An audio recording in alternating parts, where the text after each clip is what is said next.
Hey, welcome to the Monday, July 24th, 2023 Ann Arbor District Library Board of Trustees meeting. Have we taken attendance? Okay. May I have a motion for a closed session for labor negotiations and opinion of legal counsel? So moved. Second. Okay, it's a roll call vote. Trustee Hadley, Yes. Trustee Kleinman, Yes. Trustee Leha, Yes. Trustee Solomon, Yes. Trustee Silva, Yes. Trustee Trudeau. Yes. Okay, we will recess to closed session and be back in this room at 7 p.m. Thanks. Friday night took care of my weekday blues. I woke up, had breakfast, and read the news. I'm feeling relaxed, refreshed, and renewed. But I feel like there's something I'm forgetting to do. Hey, Toby, the show's about to start. Oh, yeah. It's a Saturday show. It's a Saturday show. It's a Saturday show. It's a Saturday show. It's a Saturday show. It's a Saturday show. It's a Saturday show. It's a Saturday show.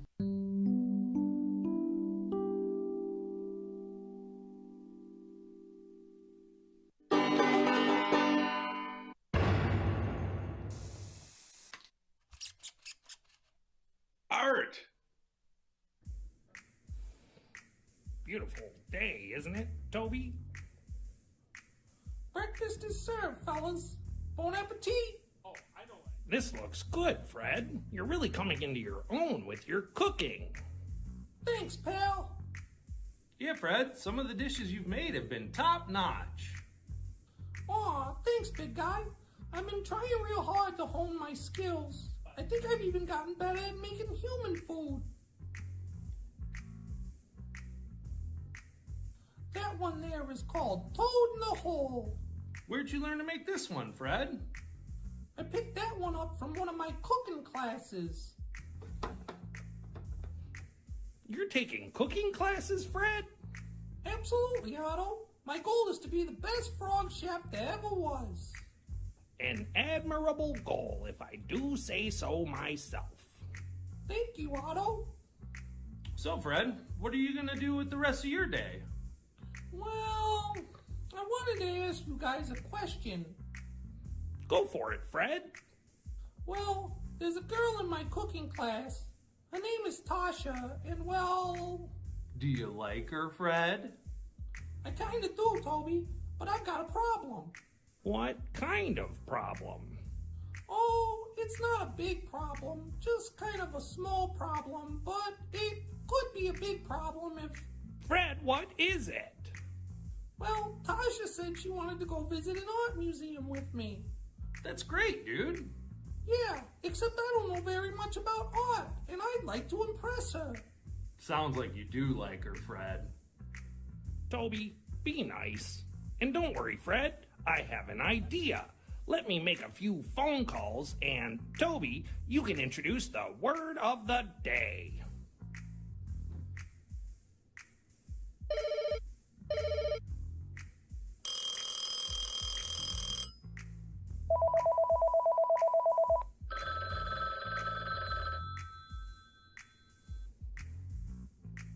Well, you heard him, folks. Up next is Kashi and Christopher with the word of the day. Hey Kashi, how's my portrait coming along? It's coming along fine. Number 5 paintbrush, please. There you go. You must really like art, don't you, Kashi? Number 2, please. Oh yeah, I love all kinds of art. Here you go. You know, Kashi, I can't wait to see my portrait. Oh yeah, you might be kind of surprised by it. Can I have the pink marker, please? Sure, here you go. Thank you. Kashi, do you like going to museums? I love art museums, especially sculpture. Can I have the scissors, please? Okay, but be careful with these, all right, Kashi? And hey, while you're working, I think we should do the word of the day. And you know, I have to leave pretty soon to go on an art walk with Big Fred and the rest of the Saturday Show gang. Hey, there you go. Thanks. Do you want to activate Lexi? Oh, sure.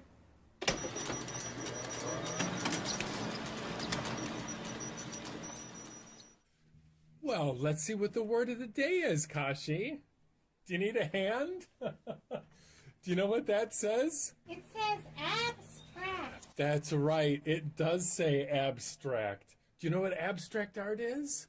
Well, kind of, not really. Abstract art is a kind of representation that some people say is not very realistic looking. Oh, Yeah. that might be a good word for my picture. Okay. And you know, today's episode is all about art. Hey, are you almost ready to show the painting? Yes, I am almost ready. Wait, I am ready. But first, I think we should do the summer game code, don't you? Okay. Here it is. It's 7 letters. It's a word from French, and it means to take a bunch of stuff, and usually you glue them all together and you make a brand new piece of art from the collection. Oh, wow, there's a word for that? That's right. And if you think you know the answer, you can go to play.aadl.org for big points. That's right.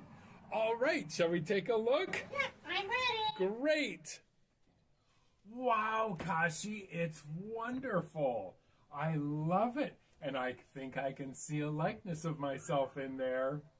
You know, though, I've got to run because I've got to go join the Saturday Show Art Walk. I'll see you next time. So long. Okay, Fred, to aid you on your quest, I've arranged for you to meet with the gang at this location. Oh, thanks, Otto. Should I bring anything with me? Just a sharp eye, my friend. Do you want us to go with you, Fred? That's okay, Toby. You know I'm a pretty independent fella. And anyways, you guys have the show to host. Yeah, Toby, Big Fred will be A-OK. Sounds good to me. Well, I'm gonna take off my apron and head out. You fellas have a good show. See you soon, Fred. Where'd you send him off to, Otto? He's going to meet up with the gang for an art walk. Ooh, sounds like fun. I hope it is. So, Toby, what do we have next? I thought you'd never ask, bud. Since Fred's going on an art walk and then going to the art museum, I think today's episode should be all about art. And I've got the perfect person to kick us off. Lucy's got an awesome social art project that everyone can do at home. Check it out.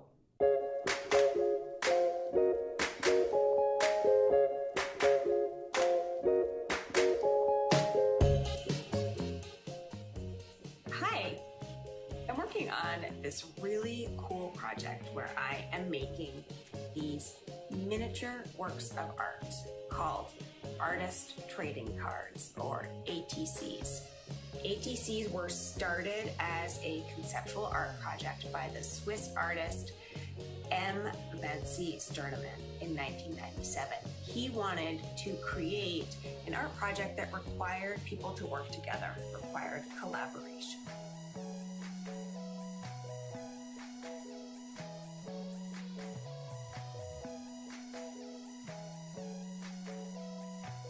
You can make artist trading cards with any arts or crafts materials that you have around.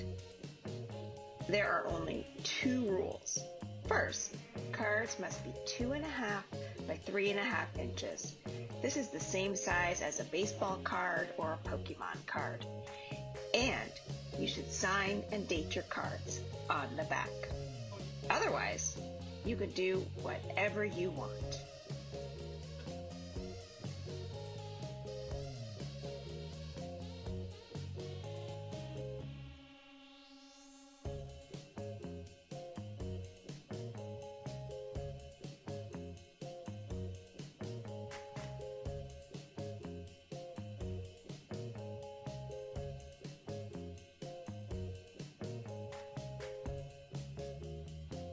You can trade your finished cards with other ATC makers, or you can just work on building a collection of your own.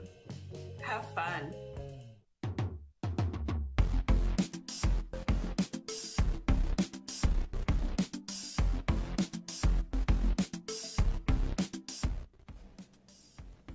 What is it? It's made mostly of wood, but it also has a metal rod and some screws. It can move, and it's shaped like a human.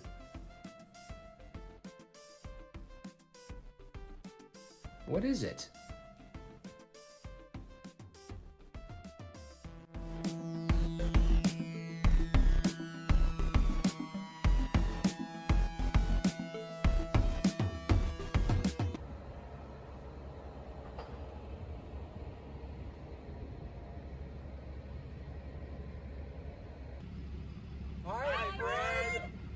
Thank you guys so much for meeting me out here. I'm really excited to learn a little bit more about art. You're welcome, Fred. Great to see you, Fred. This is gonna be fun, Fred. Art walk!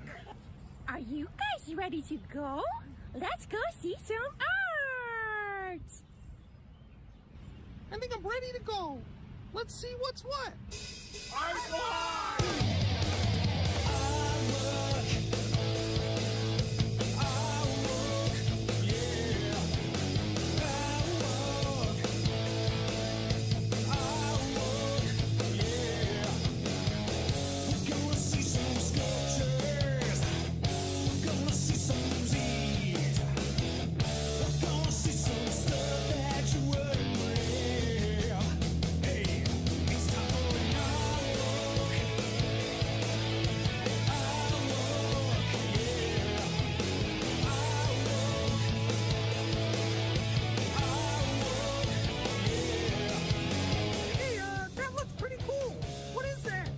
So Fred, this was made in 1968 from Tony Rosenthal, a UM alumnus, and it's one of 5 in the country, and it's called the Endover, and it's one of my favorite places to meet in public, and it's also spinning and turning. Oh, Christopher, you gotta be careful, man. Let me help you out.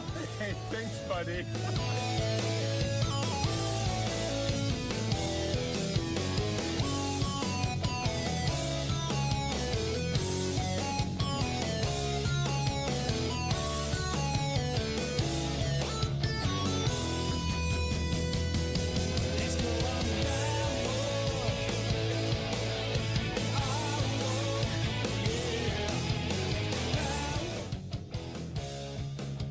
Murals are so big! And this one, it's so blue!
All right, I think I'm getting the hang of this. Look, art.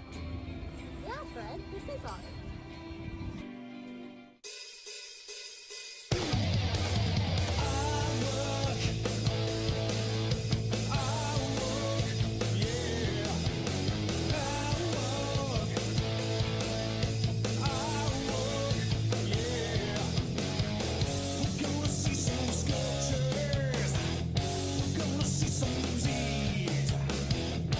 Gonna see some stuff that you wouldn't read.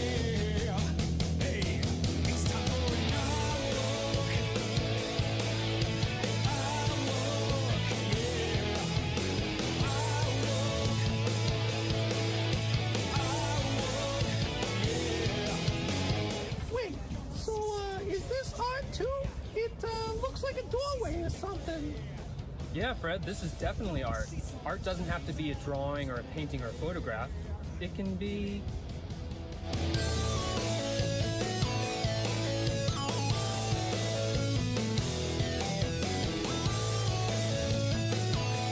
What about this? Is this art?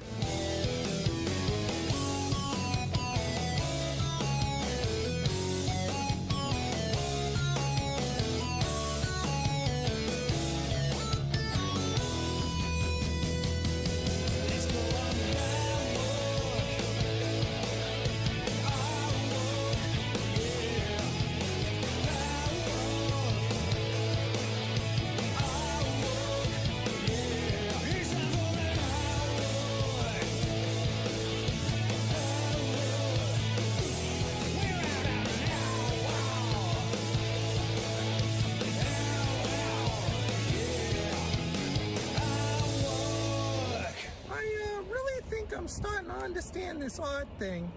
Thank you so much, everyone. It seems like art is everywhere. You just have to know to look for it. Good luck, Fred. Have fun at the museum. Thanks.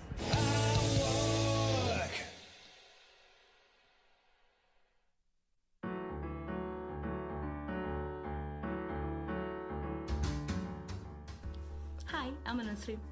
One of my favorite paintings is Vincent van Gogh's bedroom in Arles. I love the story behind it and also the fact that Van Gogh loved painting everything around him. In this case, it was his new bedroom in the new town he had just moved to. Van Gogh was so happy and hopeful to be here, so he wanted to make a picture of his new room for his brother. This room is really simple, but Van Gogh painted it using really bright colors to show just how special it was to him. In fact, Van Gogh loved this painting so much that he ended up painting it 3 different times.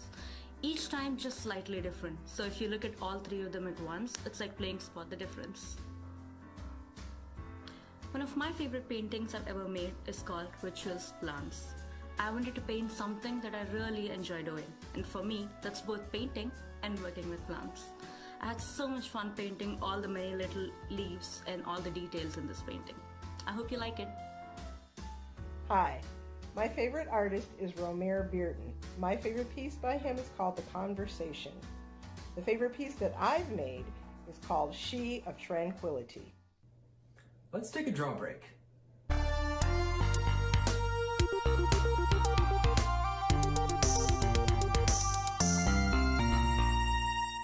Now this draw break takes time and patience, but if you stick with it, you'll have a very cool optical illusion at the end. You'll need a hard surface, a piece of paper, and a pencil. Fold that sheet of paper in half. Then draw a gentle curving line across the middle of it. Really make sure the curves are gentle and not too steep.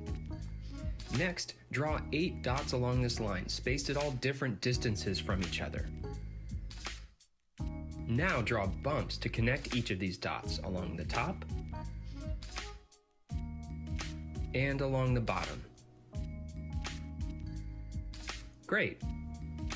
Now pick one of these bumps, it doesn't need to be this one, and camp out on it.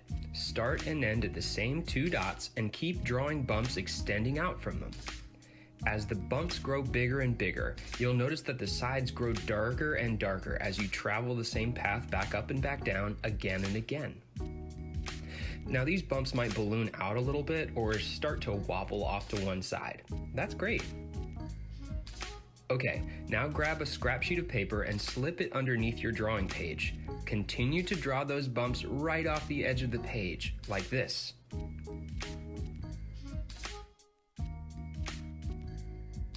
Perfect. Now pick a new bump somewhere else on the page and camp out there.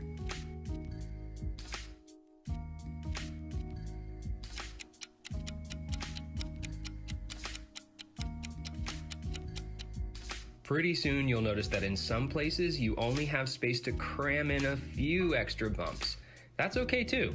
Some bumps balloon out and others get pinched off. Wherever you can, extend your drawing right off the page. Pretty soon you have yourself a wild and crazy design. Cool, huh? Now you can keep your optical illusion as is, Or you can add shadow or colors to make it really pop. Thanks for taking a draw break with me. I've always loved art philosophy. For example, what is art? Are we art? Is art art? A shark? You have a phone call. It's art. Hey, Kashi! Hi, Sally. I've got a joke for you. Okay. What does Salvador Dali have for breakfast? What does Salvador Dali have for breakfast? I don't know. A bowl of cereal.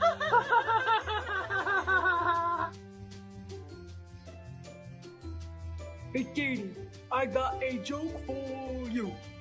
Okay. Knock, knock. Who's there? Art. Art 2.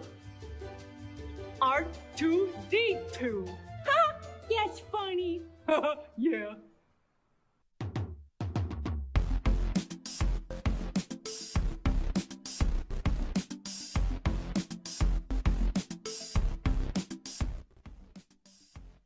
What is it? It's a wooden mannequin. Artists use these to help them draw the human figure. They can be posed all different sorts of ways.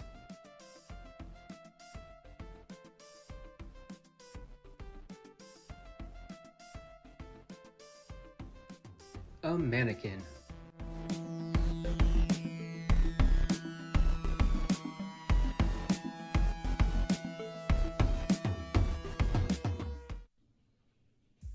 Otto, did Fred make it back from his art walk?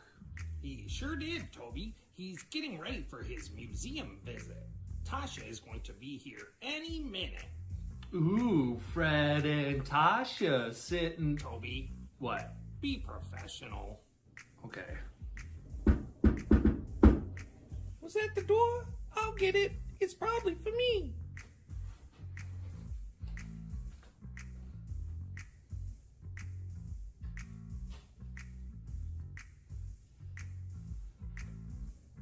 Hi, Tasha. Hi, Fred. You're looking dapper today. Oh, thanks. You're looking nice as well. Thank you, Fred. Well, are you all ready to visit the Fart Museum? Did you say we're going to the Fart Museum? Fred, don't worry. I was just kidding. There's no such thing as a fart museum. I like her, Otto. Oh, good. So the art museum then. Absolutely. I can't wait to go. All right, fellas, I'm off. I'll see you later. Bye, Fred. Bye, Tasha. Have fun.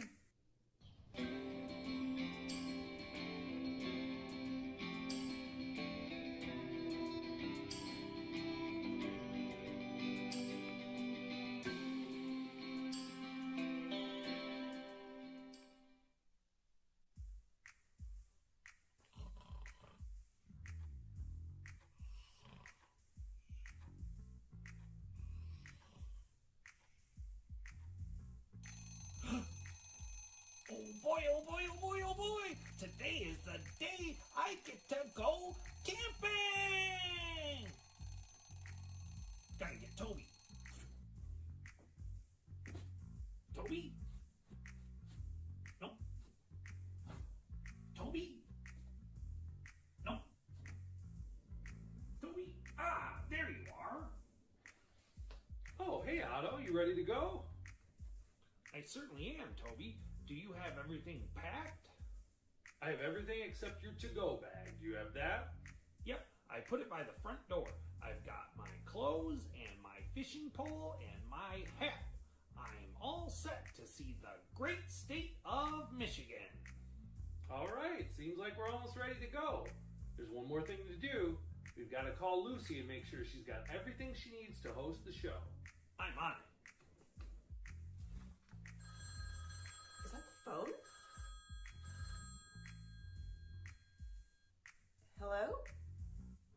Lucy. Oh boy, am I excited. Me and Toby are going camping today. Oh, I'm glad you're finally getting to go, Otto. Thanks, Lucy. And do you have everything you need to host the show? I sure do. As a matter of fact, I was just reading a book about Michigan.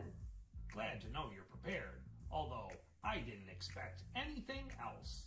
I hope you have fun hosting the show. Bye! It's a Saturday show.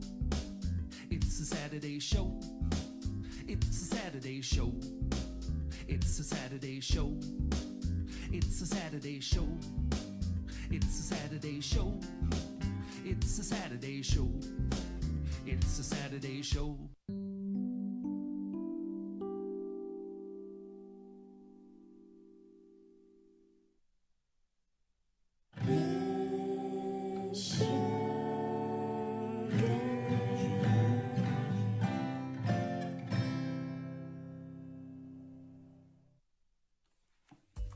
Good morning, everyone, and welcome to the Saturday Show. Was that my doorbell?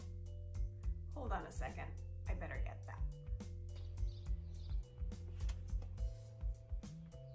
Hello? Hello? You're a flamingo. In Michigan.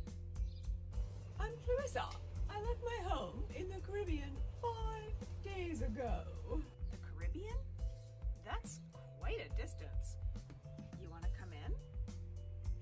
So it sounds like you flew from a very great distance to get here. I, as a flamingo, can fly over 350 miles at one time. I stopped here today because I saw all this water from up above. What is this place? Well, this is Michigan. Michigan? Tell me all about it. Food, water sources, culture? Well, Clarissa, I'm not from Michigan either. But you know, I have an idea about who we could ask. I bet that the Saturday Show friends could help us out. Yeah. What is it that you want to know? Absolutely everything. Well, we'll start with my friends Kashi and Christopher, who will tell us the word of the day. Word of the day? How quaint. Marco! Polo! Marco! Polo!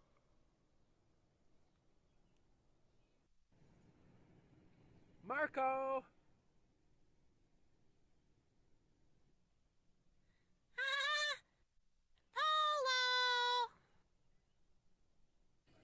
Hey, Kashi, there you are. Oh, hi, you found me.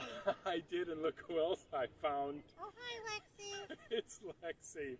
You know, Kashi, we're filming on location today. Location in Michigan. Because this episode is all about Michigan. Where are we? Well, we're at the Peony Garden in Ann Arbor on the campus of the University of Michigan, and the peonies are just about to pop. Oh, wait, so we're in a garden full of flowers called peonies? That's right, and they're going to be so beautiful. I just love it here. Are you ready for our word of the day? Yeah. Okay, let's talk to Lexi and see what she's got for us.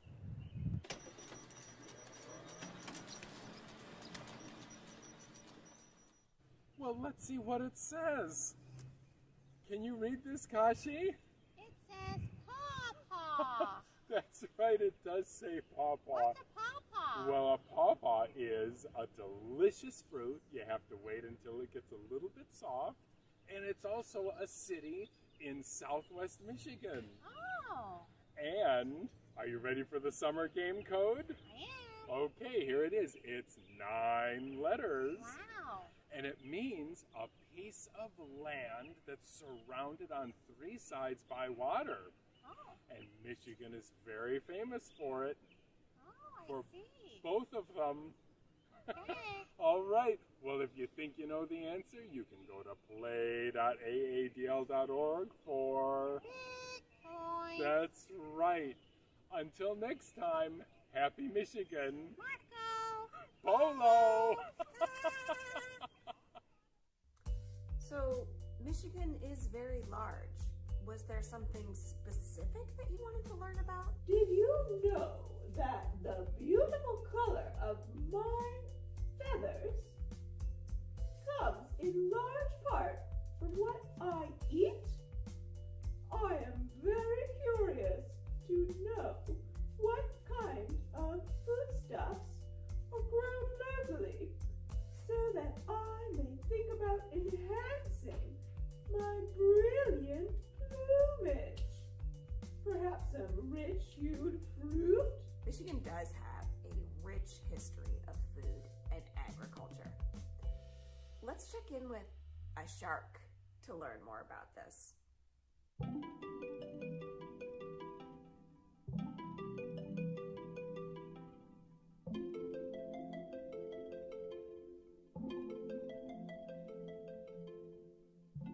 Hey, it's a shark, wandering around Michigan, trying to find some snacks for Clarissa. Let's take a look at the ground to see if there's any shrimp or fish to munch on.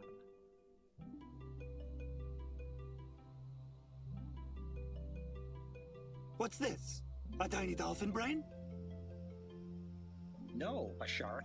That's what humans call an apple. Thanks, Farmer Pete, whoever you are. And do humans often eat them?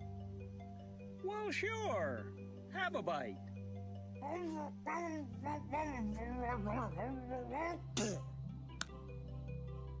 Yum, that was delicious.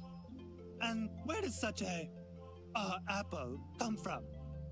Are there more? Why, sure there are, a shark. In this special part of West Michigan, we're surrounded by apple trees.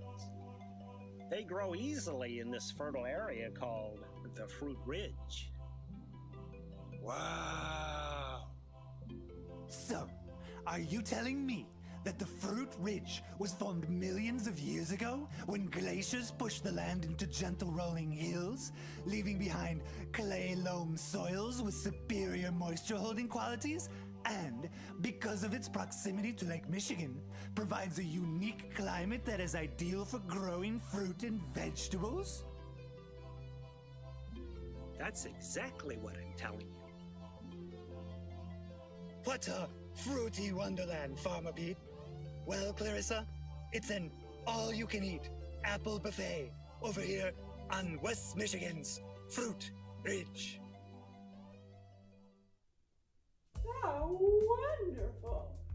So many different types of apples to give a boost to my chromatic feathers. Is your curiosity being satisfied so far? Well, you've scratched the surface, but I'd like to know more. Do you like guessing games?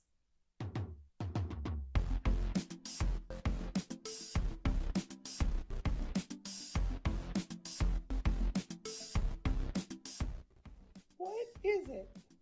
This delectable-looking dish is a favorite of many Michiganders. We start with a steamed hot dog bun and add a grilled hot dog, some Detroit-style chili, remember kids, no beans, and then top it all off with a greasy helping of yellow mustard and chopped onions. Use a fork if you want, but if you don't, make sure to have plenty of napkins on hand. Bon appetit!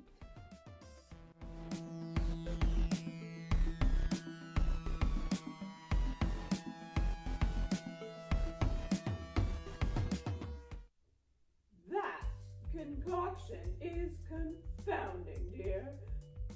But anyway, did you know that my fellow flamingos and I are wading birds? In fact, it was the very sight of all that water that caused me to alight here in Michigan. What can you tell me about this abundance of water? You know, Clarissa, I'm pretty sure that Lauren is in the water right now. I think he'd be the perfect person to tell us more. Wow, it's a beautiful day out on the river today, Hazel. Absolutely. We're so lucky to have the Huron River running right through Ann Arbor. We really are. It's so fun to paddle the rapids near Argo Park and then just float on down the river here to Gallup. The air is fresh, the scenery is pretty, and if you keep your eyes out, there's plenty of wildlife to spot. Like muskrats. I'm glad you remembered them, Lauren. Also many feathered friends like sandhill cranes, great egrets, and barred owls. And here at Gallup, there are swans, mallard ducks, and Canada geese. And I don't know if you've noticed, but you can also find another species here at Gallup Park today. Human beings. Like you, Lauren. Yep. What have you observed about us humans, Hazel? Well, they can be messy at their picnics. Luckily, we squirrels are around to remind them to be tidy. Thank you for that, Hazel. Okay, back to the water. Here in Michigan, we're lucky to be surrounded by great bodies of water as well as have lots of water inland. You probably know the names of our 5 Great Lakes. Yes, that's easy. The acronym HOMES helps me remember them. Huron, Ontario, Michigan, Erie, and Superior. That's right. Here's a tricky question. Which of the Great Lakes does our Huron River empty into?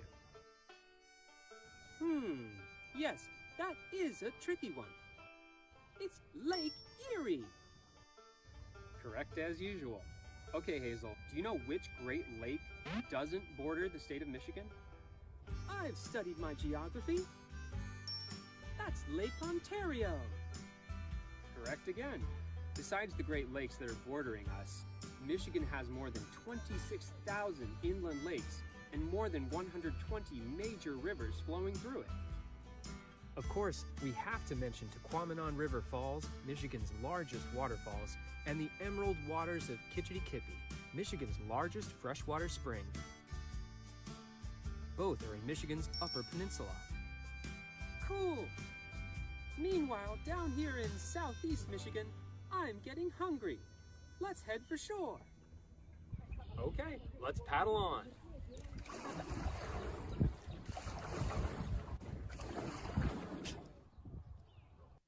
Splendid! I'll have no trouble at all finding a lagoon or two in which to soak my ankles. And maybe some new feathered friends. I do wonder how Michigan came to have such a wealth of water. The answer to that, Clarissa, lies in the deep and distant past. Boy, Toby, it's so beautiful out here. I'm so glad we got a chance to go camping. Me too, Otto. I'm really enjoying relaxing out here. I love hearing the birds and other animals walking around. Toby, what's that? I hear something rustling in the bushes over there. I don't know. What do you think it is?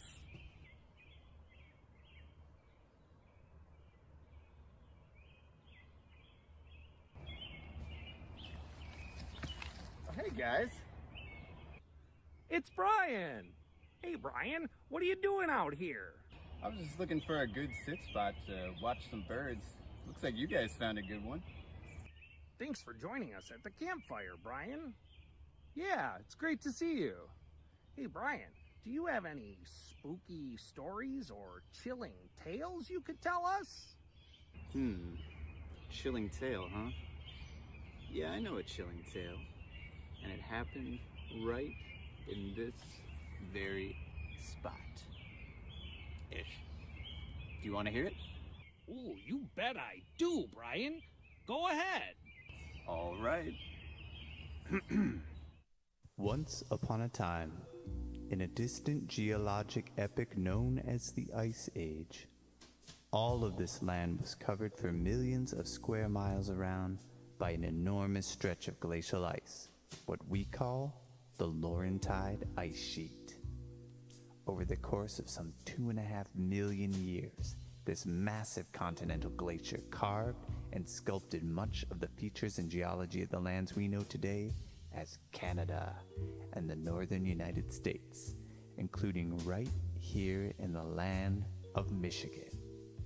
Its advances and retreats gave this land its famous shape, determined the composition of many of our soils, and excavated the Great Lakes basins, as well as thousands of other smaller lakes and waterways that this region is known for.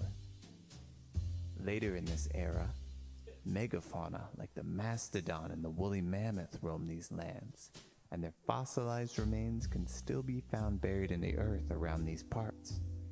In fact, in the fall of 2015, a local Chelsea farmer found the bones of a woolly mammoth in his fields just 10 miles southeast of Ann Arbor. It's thought that the remnants of this colossal ice retreated from the Lake Superior Basin only some 10,000 years ago. That's a long, long time for human beings and turtles, but in Earth time, that ain't nothing. And remnants of the ancient Laurentide can still be found to this very day in the glaciers on Baffin Island, high in the Canadian Arctic.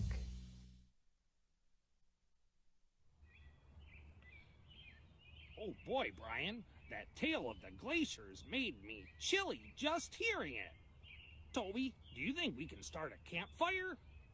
Absolutely, bud. I'll get right on it. Campfire, huh? Oh, that reminds me. I got something. Oh, what did you bring with you, Brian? A fossil or something else really cool? Well, it's just an old marshmallow I've been carrying around with me. It's kind of fossilized. No matter. Get a stick and throw that thing on the fire. How chilling! Well, now that we have the essentials covered, I'd love to learn more about what makes Michigan special. Little trinkets of information that tell me more about the culture.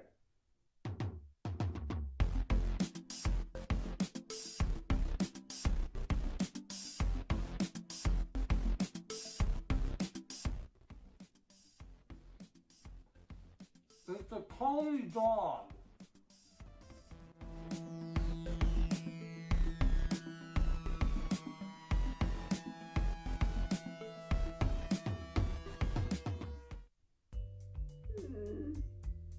Not exactly what I had in mind.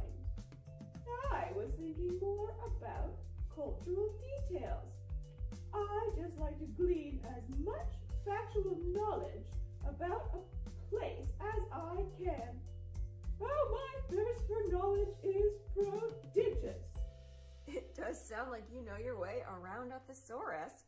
Speaking of learning from books. Hey, Katie, check out this cool book all about Michigan. I love Michigan.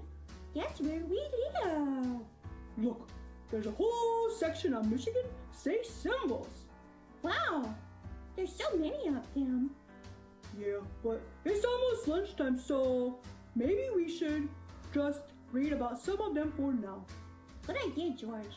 Let's start here with the robin. The robin is Michigan state bird. It has been the state bird since 1931. Hey, how about this other animal? Michigan state reptile is the painted turtle. I bet Otto loves this symbol. Yeah, we should ask him about it later. Okay, here, look. Michigan state fish, the brook trout. They can only live in cool, clean water and can be found in many of Michigan's lakes, rivers, and streams. Woo! Look at this pretty rock. Oh, I know that one. That's the Podolsky Stone, Michigan State Stone. A Podolsky is a fossil colonial coral. These corals live in warm, shallow seas that covered Michigan during Devonian time, some 350 million years Wow! Wow! Potato stones are easily found on the beaches and inland streams of northern Michigan. Look, Michigan's first official state symbol was the apple blossom, designated as the official state flower in 1897. Michigan is known for their production of apples, and Papyrus coronaria bloom on crabapple trees every spring. That sure is a pretty flower. And now I'm even more hungry. Me too. I hope we have apples. Let's read one more page and then eat. Hey Katie. See Querus Peninsulam Omanam Circumspice. What? It's the state motto in Latin. Huh, I don't know Latin. Here, let's read it the other way. If you seek a pleasant peninsula, look about you. Oh, that's pretty. Yeah. Hey Katie, how about this one? If you seek lunch, look in the kitchen. Ha! You're funny. Okay, let's go find some apples. Michigan seems like it could be a nice place to stay for a while. I'm especially enjoying these comfortable environs. When I was flying over it, Michigan seemed to be so big. It is pretty big. Only 10 of the 50 states are bigger than Michigan in area. Another reason why it might look so big from above is that it's made up of 2 peninsulas separated by the Straits of Mackinac. It's the only state that's made of 2 peninsulas. 2 peninsulas? Straits? Well, how fortunate that I can fly great distances so that I might easily get from one peninsula to the other. I do wonder how humans are able to make this crossing. Who can we ask? I know. Let's check in with Allison. I bet she could answer this question. Hey, Clarissa. That's a really good question. Let's take a closer look. Michigan is the only state in the U.S. that is made up of 2 peninsulas, or pieces of land that are almost entirely surrounded by water. We call ours the Upper Peninsula and the Lower Peninsula, and the 4-mile-long stretch of water between them are called the Straits of Mackinac. That's where our story takes place. It used to be incredibly hard to cross the Straits of Mackinac to get from one peninsula to the other. And in the 19th century, this area became a very important transport hub due to the exploitation of natural resources and an increase in tourism. But in 1923, the State Highway Department started ferry service. These large boats carried people, cars, and goods from one place to another. During the winter, the Straits of Mackinac freeze over. Railroad icebreakers were used during the cold months to break through massive ice flows. The ferry service was really popular, and every year, more and more people wanted to use the ferry service. In 1955, the ferry carried over 900,000 vehicles.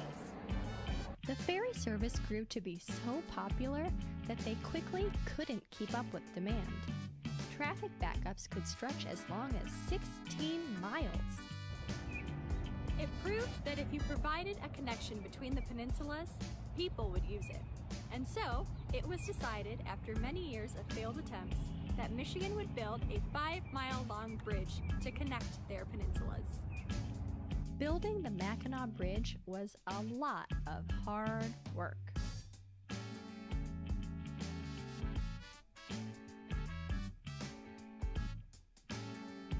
But after more than 3 years of construction, the Mackinac Bridge finally opened on November 1st, 1957, And when it opened, ferry service between Mackinac City and St. Ignace ended. The Mackinac Bridge remains the longest suspension bridge with 2 towers between anchorages in the Western Hemisphere, and it's currently the 5th longest suspension bridge in the world. And in 2009, the Mighty Mac celebrated its 150 millionth vehicle crossing. The Mackinac Bridge is an iconic marvel of engineering and a mighty symbol of innovation that all Michiganders can be proud of. As then Governor G. Menon Williams stated at the opening day ceremony for the Mackinac Bridge, Michigan at last is to be one state geographically, economically, and culturally. Where nature divided us, we have bound ourselves together with this web of steel. This mighty bridge, the world's greatest, is a symbol of our strength.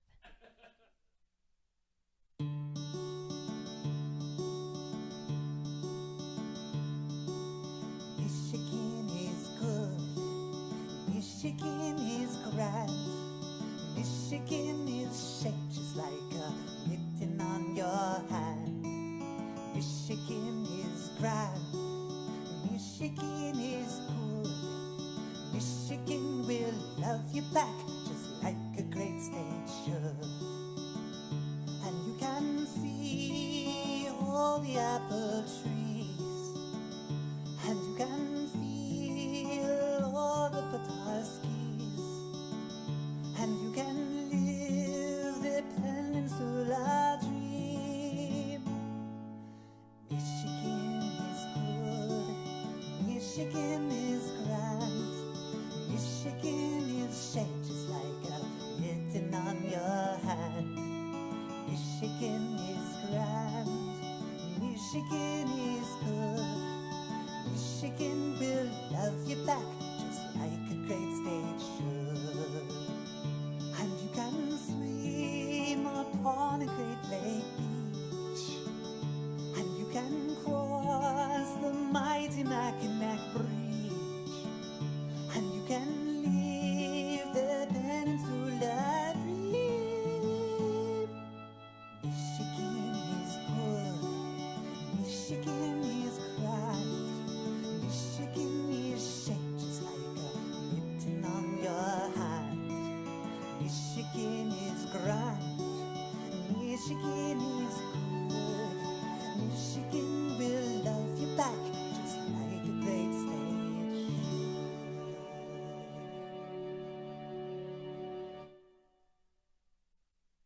That settles it.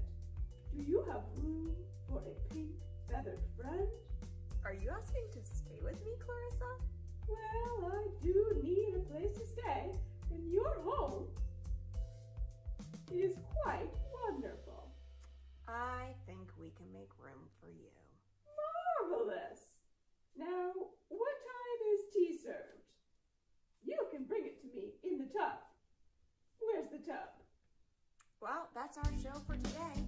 I hope you enjoyed our Ode to Michigan. If you'd like more information, you can go to aadl.org/The Saturday Show.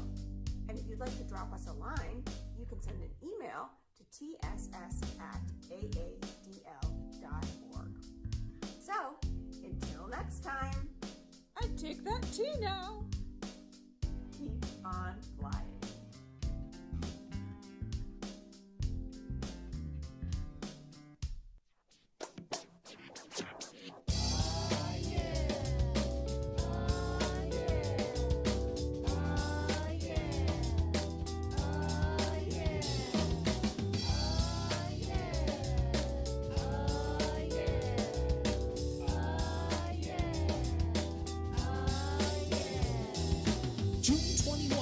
Day of the year, the official start of summer is here. Staying up late watching baseball games, watering the garden and hoping that it rains. The temperature here is about 89.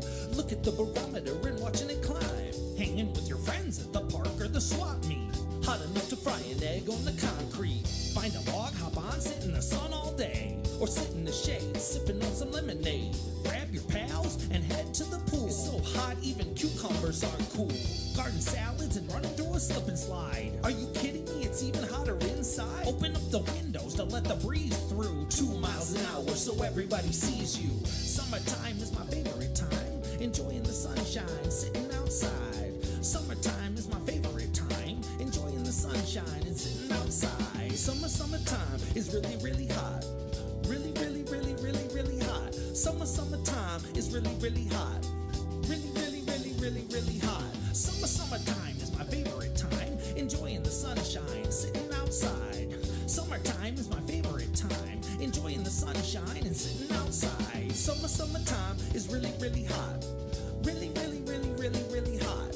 Summertime is really, really hot. Did I say it was hot? It's really hot. Yeah, Toby, you said it was hot.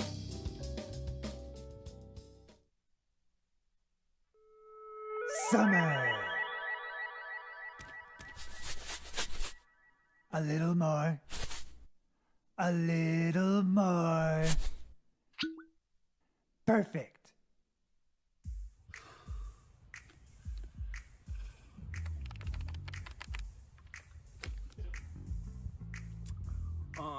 Toby, are you hot by any chance? You know I am, Otto. I love summer, but some of these days can get real hot. Oh, well, that's okay. Maybe we should just go inside and cool down. I think that's a good idea, Otto. Let's go.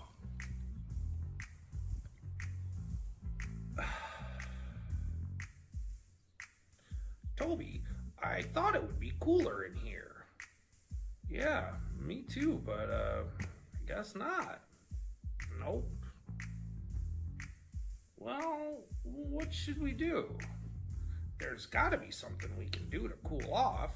Maybe we should go buy a fan. That might help. Well, whatever it is we do, we can't sit in the heat all day.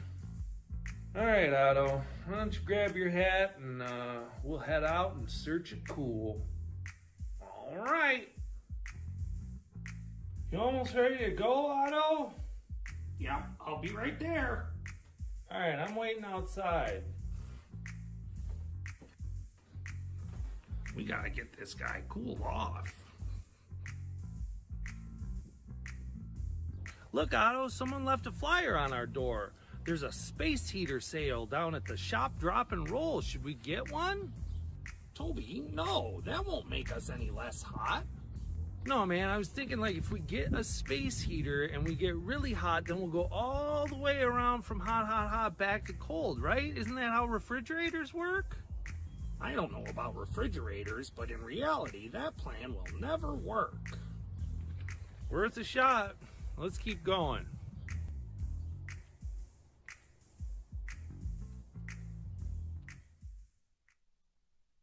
Hey, Kashi, how you doing? Oh, hi, Christopher. I'm fine.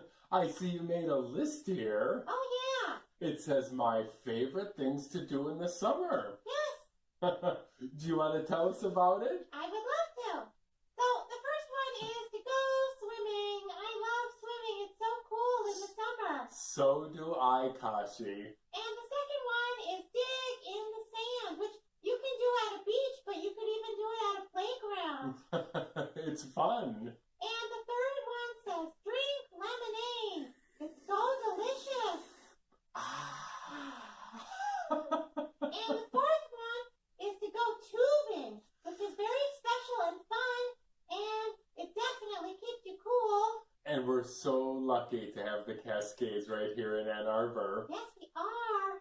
And the last one is read a book under a tree with a cool breeze coming by you. I just love that. Kashi, you're cooling me down already. Oh, good. Well, listen, since we are talking all about summer, are we ready for our word of the day? Sure. Do you want to activate Lexi? Okay. Mwah.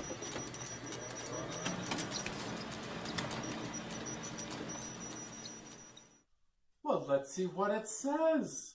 Can you read this, Kashi? Oh, yeah, I know that one. It says parasol. That's right. And a parasol is like an umbrella that we use to protect us from the sun. Right.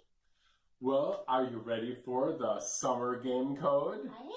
It's 5 letters. Okay. It has something to do with the sun. Good. And people often use this word when they're talking about power. Sometimes people say geothermal power or hydroelectric power.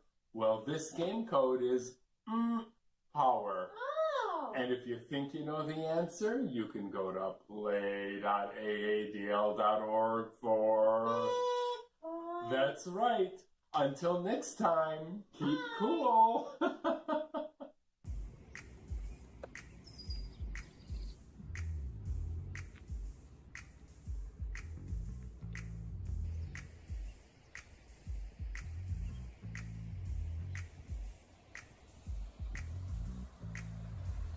Oh boy, look at all this water, Toby. I bet if we go swimming, we'll be able to cool off.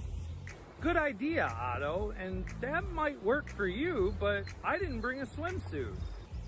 You can't just... No, I'm not going swimming in my underwear. I'll be red-faced from embarrassment. Just a suggestion, big guy. Oh well, let's keep going.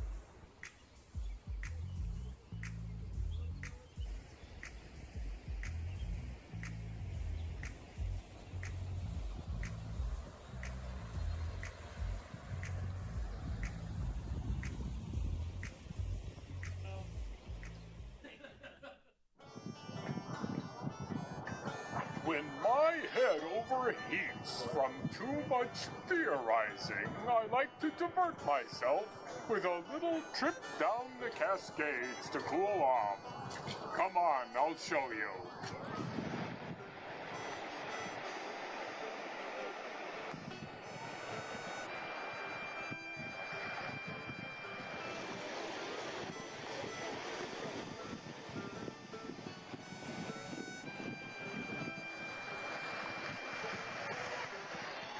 A more mirthful afternoon I haven't spent in some time. So long.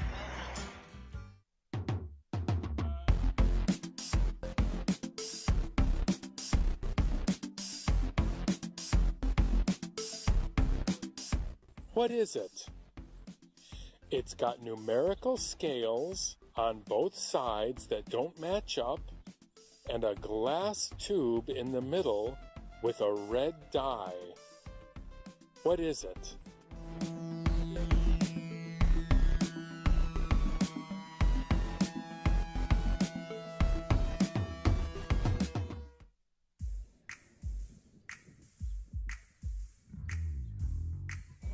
Hey, Toby, let's hang out under those awnings. The shade will protect us from the sun. I'm sure that will cool us off. A little bit. Good idea, dude. Let's do it.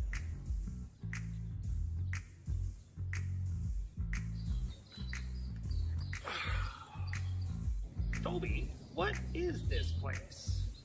Oh, this is the Ann Arbor Farmers Market. All throughout the summer, farmers bring their fresh fruits and vegetables here to sell. Oh man, a nice juicy ripe strawberry would definitely cool me off right now. Well, too bad it's an off day. If I was a farmer, I don't think I'd have any fruit to sell. I'd probably eat it all before I could bring it here. You know, Toby, I've always wondered what it's like to be a farmer. Hello, Hazel here, in a field north of town with my 2 friends, Angie and Mark, farmers who run Hindsight Farm. Hey. Hello. So we squirrels are familiar with the idea of putting seeds in the ground. When do you do most of your planting? Garlic is the first thing we plant. We plant it the previous fall. Potatoes we plant in the spring. And then other things like onions, tomatoes, and melons we plant in the summer. Yeah, we start in the spring and keep planting pretty much into the summer and into the fall even. Very cool. So it looks like things are beginning to grow. That's right. It's early June, and things are off to a great start. June marks the beginning of the peak growing season. We've got lots of light and heat to get things off to a roaring start. So, Angie, what's growing right now? So this is our garlic, and right about now it starts to send up a flower shoot that you can actually pick and eat. It's called a garlic scape. And that's it, and this is the part you eat. Here's some radishes ready to harvest. Wow! And what will grow later in the summer? Oh man, a lot of stuff. Tomatoes, watermelons, cucumbers, basil, all kinds of yummy stuff. So here are some baby watermelons that we just planted. We put them in the trays at the beginning of May, and we'll probably get melons sometime in August. Last question.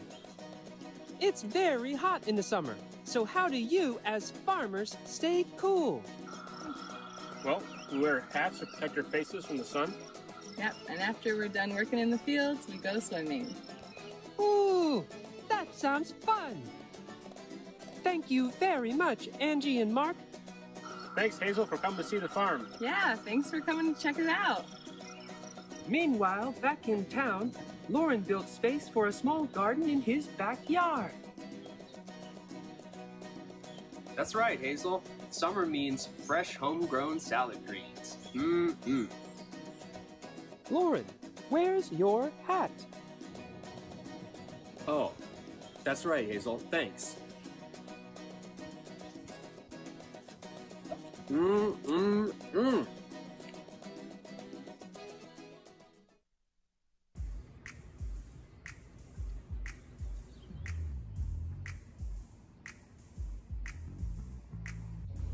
At least we found some shade here, Toby.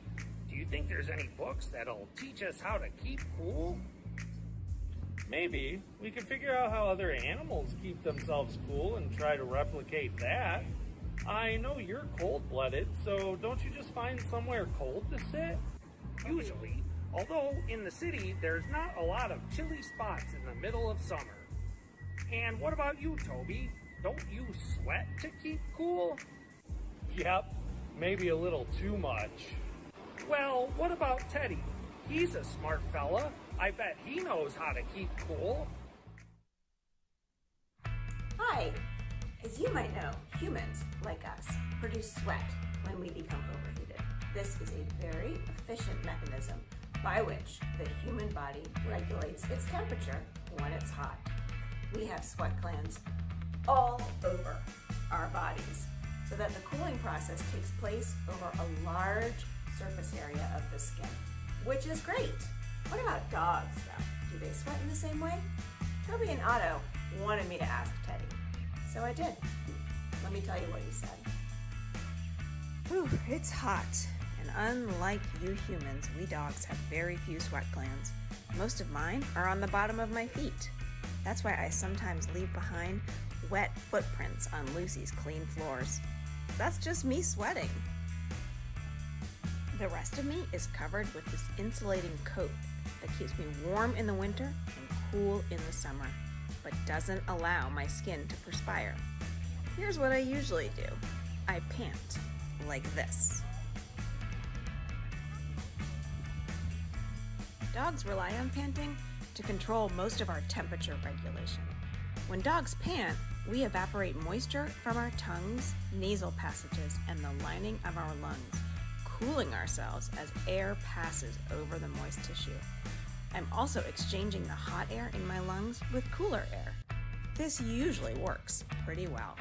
But sometimes, when I get really hot, Lucy helps me out with a cool towel, some delicious crunchy ice cubes, or, if I'm lucky, a dip in the pool.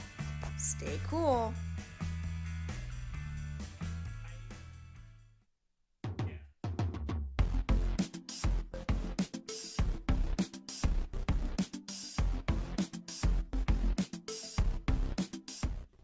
It's a thermometer. And the thermometer is telling us that it's very hot today.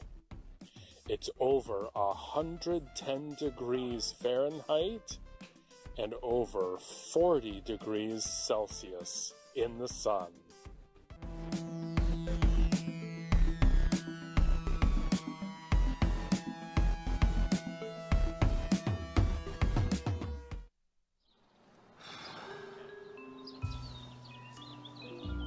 Oh, it sure is warm this morning.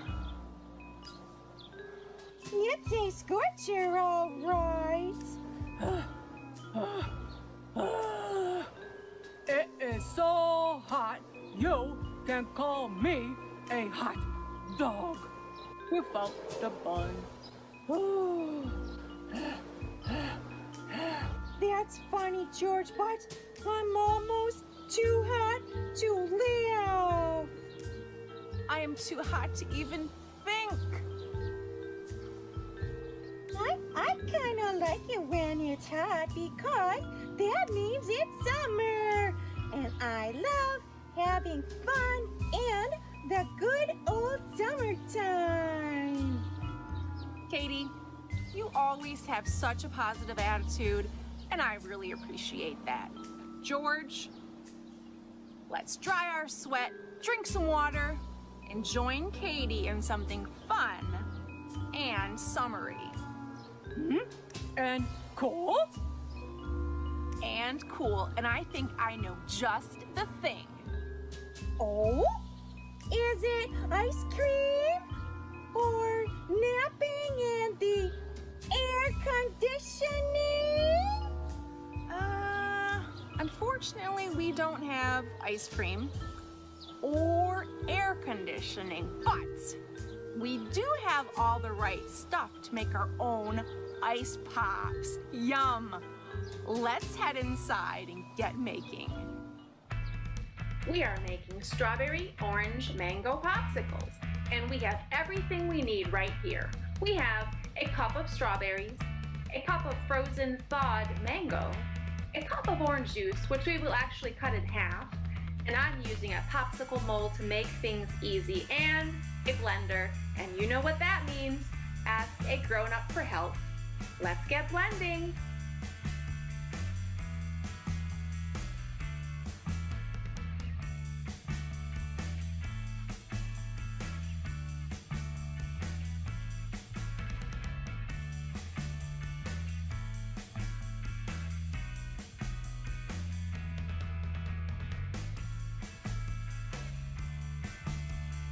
Last, it goes in the freezer for 4 hours.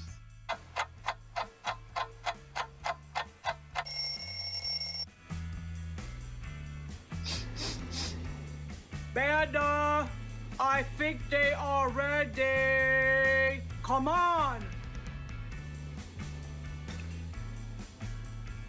Wow, those look so yummy. As Big Fred says, bon appetit.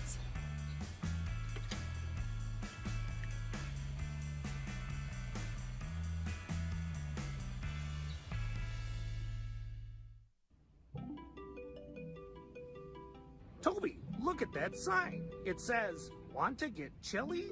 This way." Should we check it out? I'd love to be chilly right now, Otto. Let's go for it.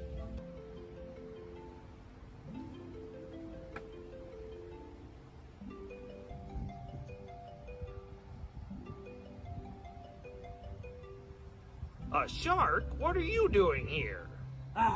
My first customers of the day. We were looking for something chilly. That's what the sign said. Well, first of all, somebody needs to ring this bell. Welcome, gentlemen. It's time for chili. A shark, are you sure selling hot chili on a hot day is the best business decision you can make? Well, it's food, so... Shark, if we wanted a bowl of chili right now, could we take a hot one to go? You can have a can. Shark, what makes it 6-alarm chili? It's full of peppers and plankton and fire. Any fish in there? Of course, one large stingray.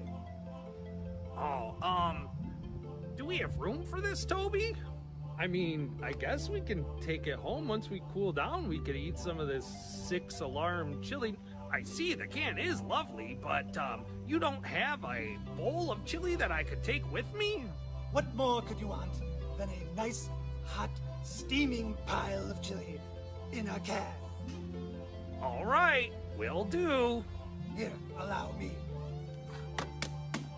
Well, thanks, Shark. I really hope your chili business works out. oh, it will be just fab. Who serves chili on a hot day? Well, he is a shark. I guess so. But Otto, that gives me an idea. If we eat something hot, like chili on a hot day, it'll make us even more warm, so maybe what we need to do is find something cold to eat. Like something sweet and creamy, and you can hold it in your hand, and it's delicious and cold, and when you eat it, you just feel so wonderfully refreshed. Toby, I don't know what you're talking about, but at this point, I'm in. Then let's go, bud. When I feel sad and down on my luck, nothing is right and I'm feeling stuck. That's when I know no need to feel low. I hear the bells of the ice cream truck. Choice to be made when the truck stops. Strawberry shortcake or giant bun pop. Couple of quarters and my last buck. I hear the bells of the ice cream truck. I have ice cream sandwiches and chocolatey eclairs. Both will make me feel like I'm walking on air. If that doesn't sound good, maybe this sounds nice. Popsicles, fudgesicles, and lemon ice. Icy snow cone and even drumsticks. I can eat them real fast or just take a lick. Choco taco and even push up. I hear the bells of the ice cream truck. Friday night took care of my weekday blues. I woke up, had breakfast, and read the news. I'm feeling relaxed, refreshed, and renewed. But I feel like there's something I'm forgetting to do. Hey, Toby, the show's about to start. Oh yeah, it's a Saturday show. It's a Saturday show. It's a Saturday show. It's a Saturday show. It's a Saturday show. It's a Saturday show. It's a Saturday show. It's a Saturday show.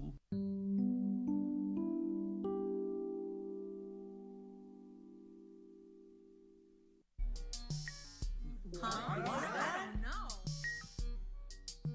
Questions.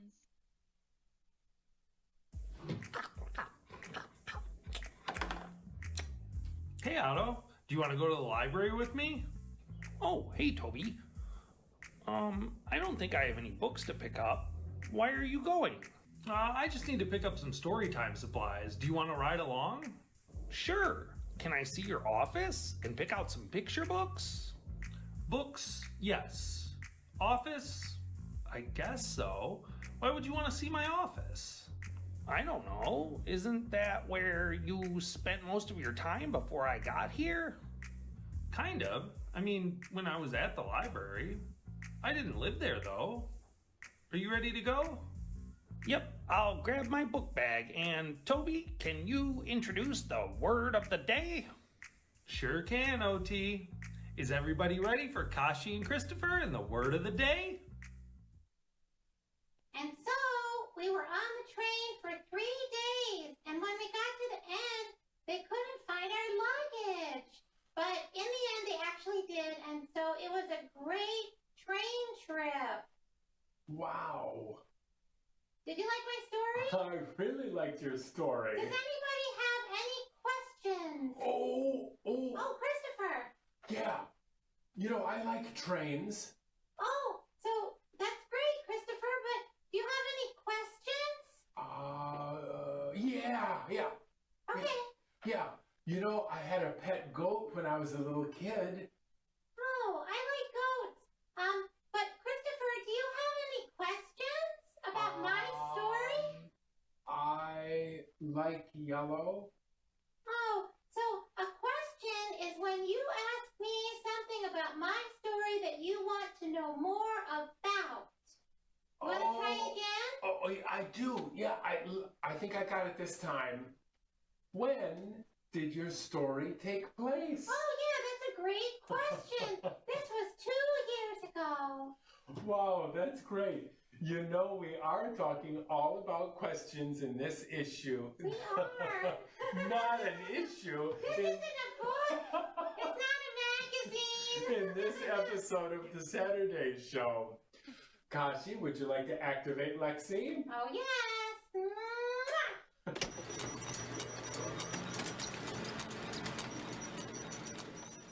Well, let's see what it says. Kashi, can you read this? Well, I'm good at sounding things out. It says interrogative, but I don't know what that means. That's right. Interrogative is another word for a question. Oh. That's right. Listen, are you ready for the summer game code? Yay, summer! Okay, here it is. It's 3 letters. Wow. That's not very many, Kashi. No. And it's a question word, but it's not a WH question word. Oh. So if you think you know the answer, you can go to play.aadl.org for... That's right. An exclamation. See you next time. Bye. Is this where you park, Toby? Is this where you get in the library, Toby? Do you have special VIP access? Oh, what is this?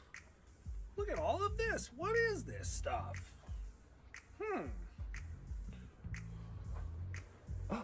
Oh, is this your office, Toby? I've got to gather some stuff up here, Otto. Do you want to go pick out your picture books? Yeah, I think so. Although I'm still waiting on some answers.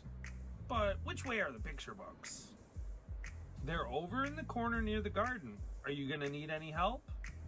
Nope, I can get them myself. When you're done, will you meet me out there? Will do, Otto.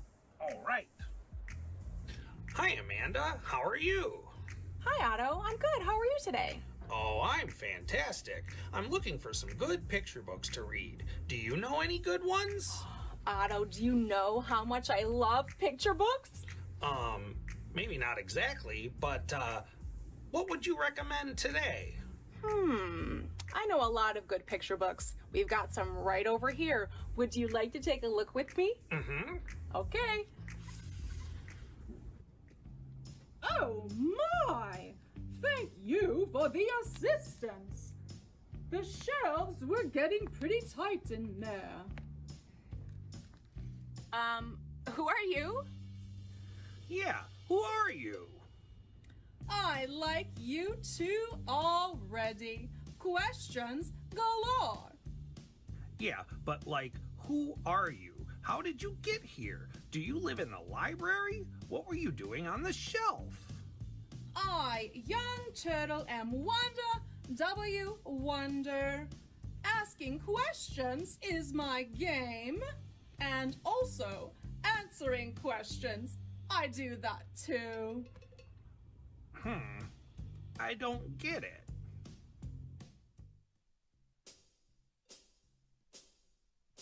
Have you ever been asked by a grown-up to stop asking so many questions? Well, I'm here to say that today's your day, and we are going to ask away. We're gonna ask who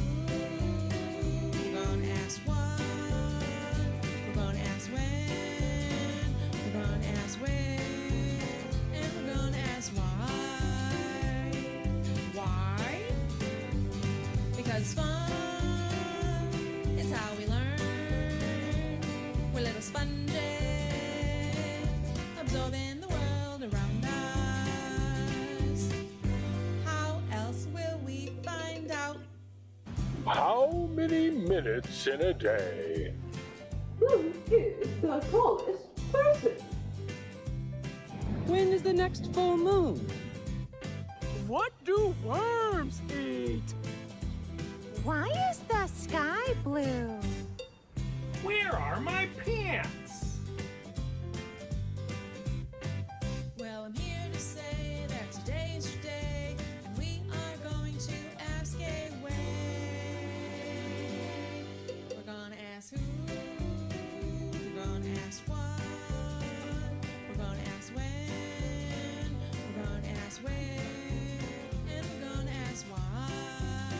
We're gonna ask who, we're gonna ask what, we're gonna ask when, we're gonna ask where, and we're gonna ask why. Why? Anybody? Why? Do you know why? Do you know who? When? Anybody?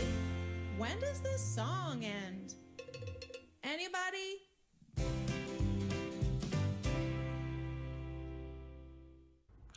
This is too much. I feel like I'm in an alternate dimension. Where are we? One of the first 5 W questions right off the bat. How serendipitous. Where are we, you ask? Where? Did you say where, as in werewolf? I said where, as in a place or setting.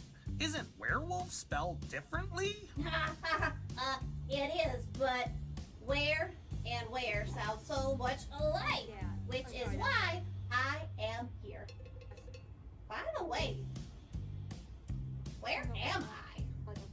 Questions. Otto, you can answer this one. Oh, no, it was just... I suppose so. Mr. Werewolf, we are at the downtown library, in the picture book section. Have you never been here before? I've been here and there. Whereabouts did you say we were? The downtown library. Didn't you hear me? The library? What sorts of things go on here? The library is a wonderful place for inquisitive souls like yourself, Mr. Werewolf. There's answers galore. Where? Why, in books and songs, stories and crafts. The library is a source of infinite answers. All you have to do is ask. Did you say books? I did indeed. Well, where would a werewolf like myself find books? Where books? Perhaps you'd like a book about maps, or Michigan, or Ann Arbor, or libraries. Oh, could I take home all 4?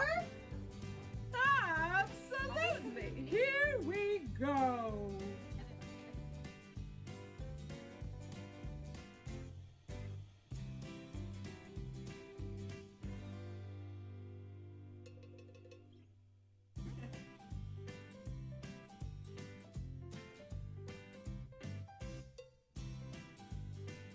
Thank you so much.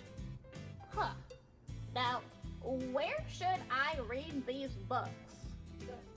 Well, we figured out where. I do hope the werewolf enjoys those books. Yeah, that's all fine and dandy, but Wanda, what are you doing here? Another W question. What?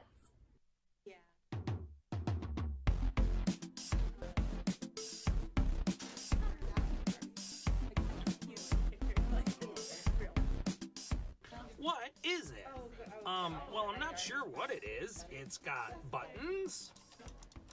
It's got sliders. There's knobs you can turn and places to plug in. What is it? Otto, this is a mixing board outside of its case. You would plug instruments and microphones in up here. You can change the volume down here. You can mute or solo different tracks and instruments with these buttons and make the sound different by turning these knobs. It's something that DJ Mars would use when making music. And that's what it is.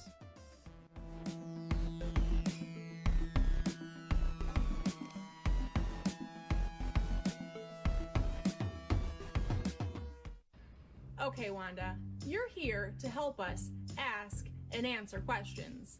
Are we asking the right ones? Who's asking questions? Who? Hello, Alfred. Hello, Wanda. How are you today? Wonderful, as always. You two know each other? Of course we do. No one asks more questions than Sir Alfred Hoover. I just came back from visiting my friends at the Leslie Science Center. Did you see Brian? He was going there on a field trip. My friends did say they had an appointment for an interview. Perhaps they're one and the same. Hey folks, we're here at the Leslie Science and Nature Center. We're joined today by David. David, thank you so much for being with us here today. And we're joined by another very special guest here who I would love to know more about, so I have some questions for you. My first question, who is this wonderful creature? Yep, so this is the barred owl. You may have guessed it was an owl already by all the features that you see. One of the big primary characteristics that people see right away with owls are these huge eyeballs. So we knew it was an owl, but it's a very specific, special kind of owl called a barred owl. B-A-R-R-E-D, barred. And that's because of these bars or stripes that you see on his belly. And that helps him camouflage in his habitat. And what do they like to eat? Barred owls are one of my favorite owls to talk about food because barred owls will eat almost anything. They're kind of like the garbage disposal of the owl world. So most owls will all eat a little. Welcome back to the like mice, Ann Arbor moles, District Library Board of Trustees meeting for July 24th, 2023. Have we retaken attendance? Thanks, Karen. May I have a motion to approve the agenda? So moved. One thing to the agenda. I'm Okay. sorry. We'll do that in discussion. Okay. Second. Okay, any discussion? We have. Yes, we have one resolution to add. I'm sorry, I jumped the gun. We would just want to add a resolution to specify that the EV box truck is funded from the capital fund, which we didn't include when we talked about this last month. So you all should have that loose resolution. And Okay. we'd just like to add that to the agenda under new business B. I move that we add the new resolution about the box truck to the agenda.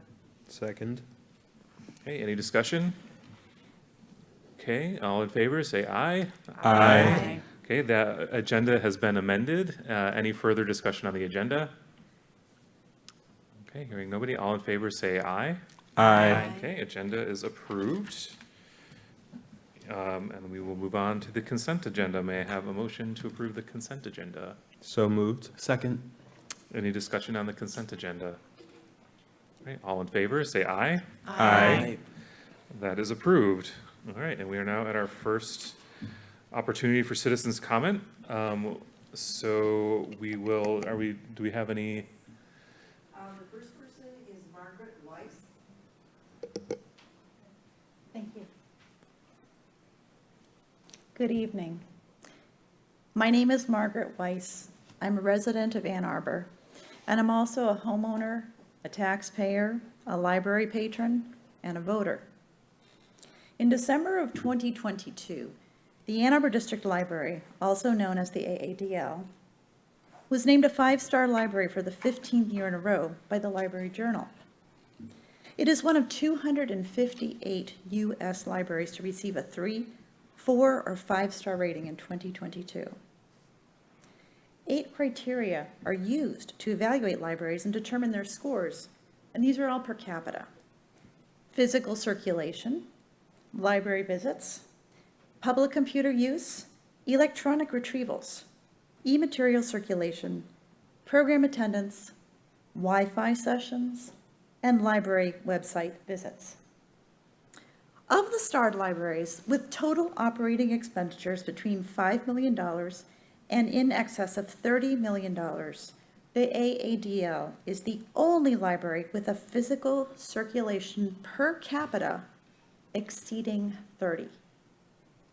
As a matter of fact, no other library in the AADL's expenditure range comes close to its circulation per capita number of 30.17. Furthermore, of all 258 starred libraries, only three out of 258 starred U.S. libraries exceed the AADL's per capita circulation of physical materials. So, what's the big deal? Why are we talking about this? Is it a big deal that a lot of materials are getting into our patrons' hands? Yeah, it's a big deal. At the ADL, the employees handling all this physical material, getting it inspected, processed, organized, shelved, and retrieved for patrons, catching and fixing cataloging and labeling errors, are the bookshelvers/processors. The starting pay for that job is $13.03 per hour. So the lowest paid employees at this library are the same employees primarily responsible for the amazingly high physical circulation numbers which have helped the AADL garner its prized 5-star library rating. Furthermore, the starting pay for another entry-level position, that of desk clerk, is $17.79 per hour. That's $4.76 more per hour, or 26.76% higher. That's huge. To add a little more perspective to what the $13.03 means, here's what the city of Ann Arbor recognizes as a living wage and what it requires its hired contractors and grant recipients to pay. $15.90 per hour with healthcare benefits, or $17.73 without. Washtenaw County has the same living wage ordinance. Is that my time limit? Yeah, that's a 3-minute timer. Yeah. Okay. Feel free to wrap it up. But yeah. Okay. The 2022-2023 Living Wage Calculator issued by the Department of Urban Studies and Planning at MIT indicates that the living wage for a single childless adult living in Ann Arbor is $18.67 per hour. So I respectfully ask that the library recognize the value of its lowest paid employees and the contributions that they are making to the success of this institution and pay them a fair and living wage. Thank you very much. Thank you.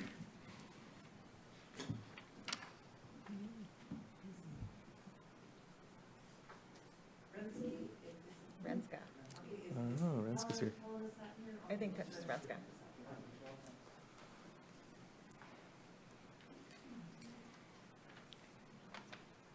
Yep. You don't use the little mic? No. You don't want to do it. You don't have to do it. It's okay. No problem. You got the code. Thank you, Renska. Thanks, Renska. So funny. Okay, sorry. Karen Stover.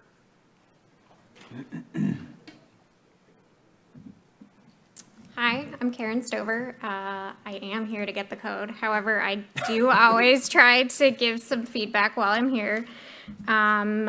One is that I really like that this is now a streaming event. I did, even though the code wasn't listed, did watch the last one as well. And so that was really cool. I also really like that a lot of the other events that are happening this summer are also streaming. I caught the Ukrainian art thing, and then like decided I did not want to listen to that, and so turned it off. But like the fact that I was able to sort of tune in despite not being there was really cool. And then I guess my last comment is that I would really love more shirt colors. I don't need more black shirts. I've had black shirts for like 15 years, and I would love more blue and yellow because we live in Ann Arbor, but literally any color.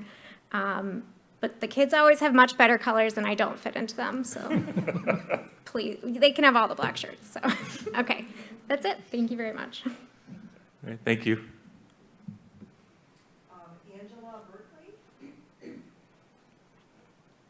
Hi, I'm Angie Berkeley, and I too am here for the code. But that is the beauty of the summer game and so much of the library's programming. I wouldn't be at a board meeting if it weren't for this code. And I wouldn't have discovered many, many wonderful things about the city that I've lived in since 2004 if it weren't for the summer game. I saw Barton Pond for the first time, if you can believe that. So I too love the summer game. I'll give a little feedback too in your spirit. I love that the addresses are back on the map for the home codes. I would also like more colors of shirts. Let's see what else. Oh, absolutely love the badge with these staff members' pets. Yes. Fantastic. So there's so much heart that goes into this summer game. The more I play, the more I see how much work goes into it and how much creativity and love. And I love it. I look forward to it every year. Thank you so much for making it happen. Thank you. Thank you.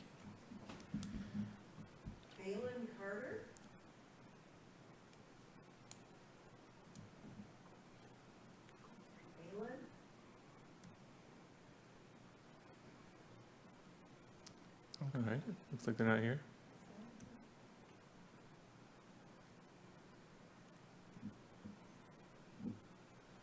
Anybody else? Okay. Does anybody else like to address the board? Seeing nobody, we will move. Oh, No, I'm just waving. oh they're waving. Wait, that's good. You can leave the paper. Yeah, there we go. Perfect. We will move on to financial reports. All right, thank you very much. Your financial report begins on page 33, the page labeled 33 of your packets. I want to first mention these are draft financials because the year-end financials won't be final until we've received the audit. So these are our draft financials. I did also want to mention today was the first day for our new finance manager, Cindy Richmond, who has been managing our finances from Maynard Casterison since 2016. So we are very happy to have her on staff, and today was her first day. So welcome, Cindy. So just to touch on a couple highlights, we did end the year with 101.8% of our expected tax revenue. So that was about $19.1 million. And that at the end of June, again provisionally, our fund balance has risen to about $8.2 million, which is right about where we want it to be, around a third of our annual budget. So that's in a pretty good spot. On page 34, just want to mention that our actual cash receipts overall across the year were 103.8% of budget. That was mostly because we budgeted very conservatively on investments, expecting to receive very little, and we did receive some investment revenue over the course of the year. So that brought that in a little bit higher than even the revenue did. And then if you look on page marked 36, this reflects the budget transfers that you approved at the end of the last fiscal year. So this shows it looks like we should have everything coming in just under budget with about $2 million of a surplus, mostly due to the money that we'd budgeted to equip the plaza. Len will have an update on that in a little bit, but that's where most of that came from. We will, once the audit has completed and we know exactly what the surplus was, we'll likely be asking to move that into the capital fund. So they can be used for plaza build out and other upcoming capital projects. And that's it for the financial report. Any questions this week? Okay. Thank you all very much. Thank you, Eli. We'll move on to committee reports. So the executive committee did meet last week. And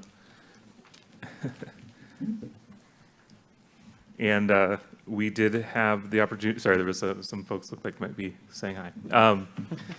We did have the opportunity to discuss, just get an update from the director on ongoing labor negotiations, which are ongoing. And we discussed upcoming policy updates, mostly around making it easier for patrons to get library cards. There may be a couple of other policy amendments that we'll have on the agenda for September, and we talked about the upcoming meeting schedule, so August will be canceled, and we will be meeting again in December unless we have a reason to call a special meeting between now and then. Or September, sorry. September, unless we have a reason to call a special meeting between now and then. So that was executive committee. We didn't have any other committees, so we will move on to the library report. Okay. So up on the screen, you've got our monthly report for July 2023. We're going to start off by talking about home codes. So as of right now, there are 940 lawn codes and 116 library codes. This is the map as it currently looks. We did make a change this year. We took away the heat map and we brought back the pins. However, you can no longer see which pins you've gotten and which you haven't gotten. And the reason why is because we started to see some really challenging behavior with when there was just a few pins left that people hadn't gotten. Usually they would be left because they weren't actually there anymore. And we started having some unacceptable conflicts between summer game players and innocent homeowners who had no idea why all these people were knocking on their door asking if they had a game code, whatever that was. So what you can see now, and the colors reflect this, is how new the codes are. So if you're a very hardcore player and trying to get a lot of them, you'll be able to see what are the newest codes. The red ones are just ones from the past 3 days. So this is really great, really big this year. Everybody's having a lot of fun with it. Here's the number of lawn codes and library codes since we launched the service back in 2020. You can see this just a ridiculous amount of growth. We're probably going to finish this year close to twice what we had last year. So really taken off. And you can see a little decrease in number of library codes. Those are the ones on the poles outside the library, but it's staying pretty stable. And that's just fine. That was very much launched as an option for people who didn't want a code in their yard. And so that's been something that some people really enjoy because a lot more people see your codes when they're at the library. So we attracted the attention of an epidemiologist at the School of Public Health. And he wanted to analyze the home codes from an epidemiological lens because it's not such a bummer as the stuff that they usually work with. So they wanted to take all their skills out for a spin. So this is a visualization of the creation of home codes over day in 2022. He did this about 2 hours after we gave him the data set. And we're looking forward to see what he comes up with next. And this is just the latitude-longitude pairs and then the number of redemptions and the date on which it was created. And these are only the ones that people chose to show on the map. So if people did not choose to put their codes on the map, they don't show up in this data set. So his comment was, don't know what it means yet, but it sure is pretty. That's the sort of thing data scientists say. So it's off to a good start, and we'll see what comes up with that over time. But thanks to John Zellner at the School of Public Health for his interest in this. All right, so upcoming events. We've got the one and only Summer Game Spectacular coming up this Saturday, yes, at 1 p.m. at Vets Park. I want to say that I will not be attending for the first time ever. I'm going to be on vacation visiting my family. So, however, my shirt will be in attendance. So if anyone is looking to get my code at the Vets Park Summer Game Spectacular, you will find it there on a worthy surrogate that will be stapled to a pole or something like that. Because the worthy surrogate is not an actual person. It will be a object wearing my shirt, so you can all find out. The Lego contest, I will be there at Sunday, August 6th. It's at the Sheraton this year instead of Kensington Court, but that's always a great big event. Looking forward to that this year. The Game Over Gala on the last day of Summer Games, Sunday, August 27th in the lobby here. That will also be the screening of the winning films from the Tiny Film Festival. That was a really great addition last year, and we're looking forward to making that a tradition. And then the A2 Community Book Fest, formerly known as the Carytown Book Fest, will be here at the Downtown Library on Sunday, September 10th, and we will be launching several Fifth Avenue Press books during that, including a very special one, which I think you'll all like to see. And that's all our upcoming big events. For a staff spotlight this month, we're highlighting Elizabeth Willeen, who is a librarian. She's been here for 10 years at AADL, and what do you wish people you worked with knew about you? I've worked at the library for 10 years and have loved every second.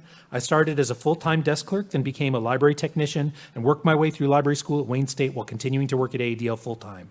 When I was promoted to librarian in 2018, I really felt like I had gotten my lifelong dream job. My undergraduate degrees from U of M is actually in evolutionary biology, and I had a few job offers when I first graduated, but none of them felt quite right. Growing up, my favorite place had always been my local library, and I would force my family to play library with me when I was young and come to my room to check out books, complete with due date slips and checkout stamps. I decided to apply for the full-time desk clerk open position at AADL and take things from there, and the rest, as they say, is history. I truly feel like I was always meant to be a librarian. I'm so lucky to do it at AADL. And thank you to Elizabeth, who does a lot of great work for our patrons every day.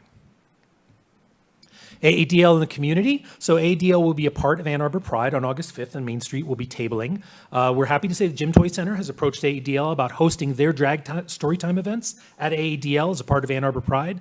Details to come on that. We're in the middle of sorting those details out. And this image here is from one of 4 Pride sticker designs that we commissioned from artist Max Haller. And these stickers will be given out at our table at Pride on August 5th. So we hope to see you all there. Here's AADL in the community. This is from the Community Action Network's newsletter. They shouted us out in July for being part of their June garden parties. AADL, Growing Hope, and Community Action Network helped with events that gave community members containers with soil, seeds, and advice about growing, plus fun activities for everyone. And that's a great partnership. We always love working with CAN. For our mention of the month, this is from Michelle Yang on Instagram. And she says, Fifth Avenue Press hosted a Book Marketing 101 for us authors of their forthcoming titles in 2023 and 2024. What a pleasure to meet these amazing fellow writers and get advice from a publicist. Thank you, Erin from AADL and Fifth Avenue Press for guiding our book babies into the world. I started a new non-writing full-time job last month and have been wrapped up in onboarding and life. This meeting helped me feel like I'm still a writer and will still get this book project out. And we are very excited about her project, probably forthcoming in 2024 from Fifth Avenue Press. I also want to take this opportunity to mention that a Fifth Avenue Press joint project with the U of M Press, Cinema Ann Arbor, has been shortlisted for the Alice Award, which is a nonprofit publishing award that recognizes excellence in design. So we are very pleased to do that, seeing as how AADL did all the design for the work. So our designer, Nate Posky Morrison, will be attending the award ceremony in New York City in October. We'll find out in September if we were the winner or not. This is a first for U of M Press to be nominated for this particular award. So we're really delighted to see where this partnership has gone and looking forward to many more. All right. And here's our compliment of the month. Patrons stopped by the desk to tell the clerks that she really appreciates the shelf service bags and that it saved my children's summer. She said her son is super into ancient Greece and read Greek history books cover to cover. And that's from June 29th across the desk. And here's our complaint of the month. The air conditioning at Pittsfield is set too cool. Not only is it uncomfortable for many, but wastes energy, which results in more pollution from power plants, increases our carbon footprint, hastens global warming, and costs Ann Arbor more tax money. Setting the thermostat a couple of degrees higher temperature makes good sense. Thanks. And Len did respond to this person. We did make an adjustment to the set point that day. You know, it's one of those things where they always need constant adjustment. Particularly because the sensors only sense what they sense, and that's not how people feel. So sometimes we need to make adjustments on what people are actually feeling in the buildings, and we always try to be responsive to that. Okay, that's my report for this month. Any questions? I have a question. Sure. If somebody wanted to have a code in their yard, how do they go about that, or is that opportunity closed? It's still open through, I believe, August 14th. So you can get a code in your yard, you go to your player page, you go to My Account, click on My Summer Game, and then on your player page is a section where you can make a home code. And you can pick up the sign at the desk on your way out. There's one code per login, not codes per player, because we didn't want to put everyone's household into into conflict over where all the different codes would go. So instead, everyone has to come to a consensus on what their house's code will be. Thank you. So, thank you. Any other questions? All right. Thank you very much. Thanks, Eli. Now we move on to old business, and we have an update. What's that? Oh, never mind. Okay. Yeah. So from Len, Parkland Plaza update? Yeah. July 11th, Eli and I went to the Scioto Township Board meeting. Our project was approved. No issues. On the consent agenda. Great. Yes. After all that. So after all that, it was very easy. So we've actually started some work. Last week, we did some disconnects for demolition. That'll happen in the front. We're waiting on permits, probably about 4 to 6 weeks before we obtain all the permits for the project. Heavy construction will start in September. We do not have a construction schedule yet, but it's about 6 to 8 months. So whenever we start in September, 8 months from there. So I anticipate late June, late May, early June next year, we should be in the space, or at least completed with construction. So we did test the first well that was drilled for the geothermal heat. So that did a 24-hour test. It passed. So we're kind of well underway now after 2 years. Any questions? Yes. Is there going to be any video or photo documentation of the process? I feel like there's a subset of our. We've talked about that, like a time lapse thing. Or even, there's some folks who probably really love construction vehicles who would enjoy watching them. We could do something. The issue is it's indoors. So if we place the camera, we're always going to be moving it. So if we place it in the warehouse, once the heavy steel is up, then that wall goes up, and now we're blocked, we can't see anything else. Then we move it inside. So we've talked about it. I'll see what I can come up with. If not, we'll have some nice slides or something. We'll come up with something. But yes, the time-lapse video is gonna be tough. I wasn't even thinking that. Yeah, it's come up. People have asked, can't we tape the whole thing?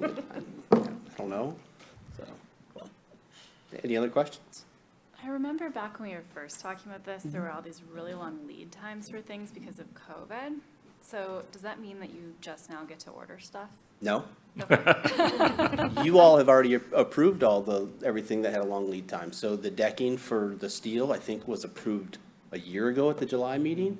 The heavy steel, which is the beams, that's actually already been spec'd and cut and is sitting in a yard ready to go. It's built for our building, sitting somewhere. All the HVAC, the pumps that were long lead time, we've already eaten up that lead time. Oh, that's So kind of nice then. we are basically on our regular construction schedule now. It's a silver lining. Yeah, that's what happens when you wait a year, right? All right. Well, thank you so much. Yeah, thanks, Len. Looking forward to seeing that happen. All right.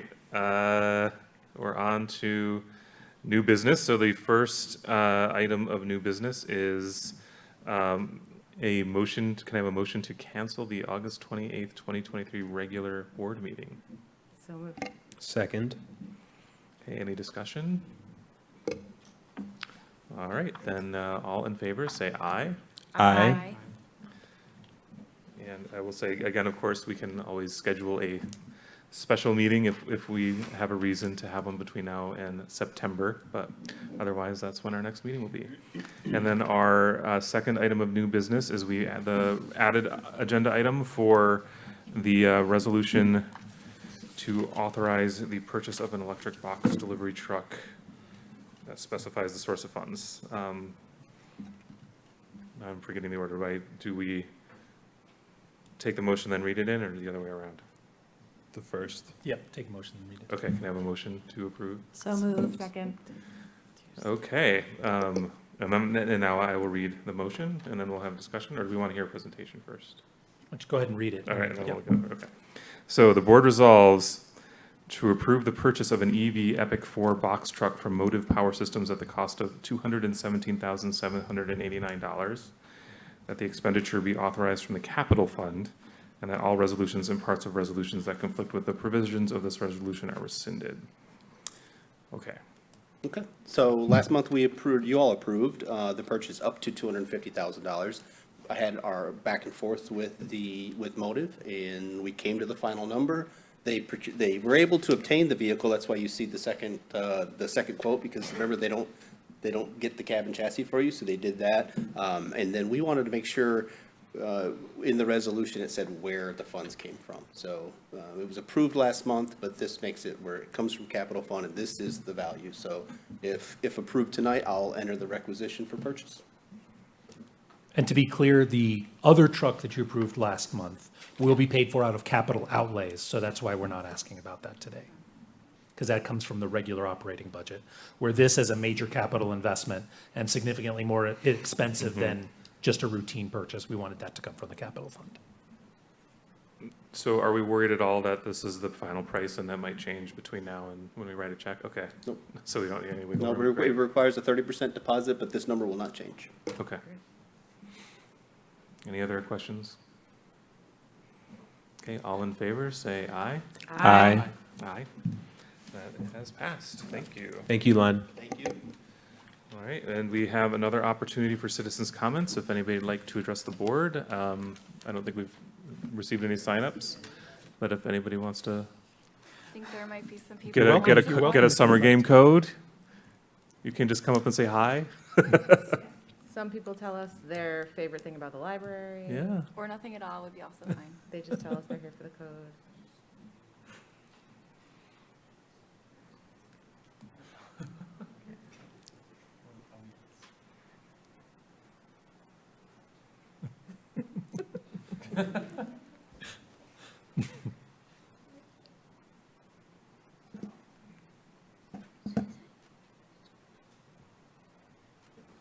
We're up here together to say that we love the summer games and we're so grateful for everything that you do to make them happen. And that's it.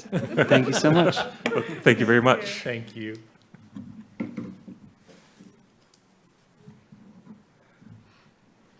All right, seeing nobody else, this meeting is adjourned.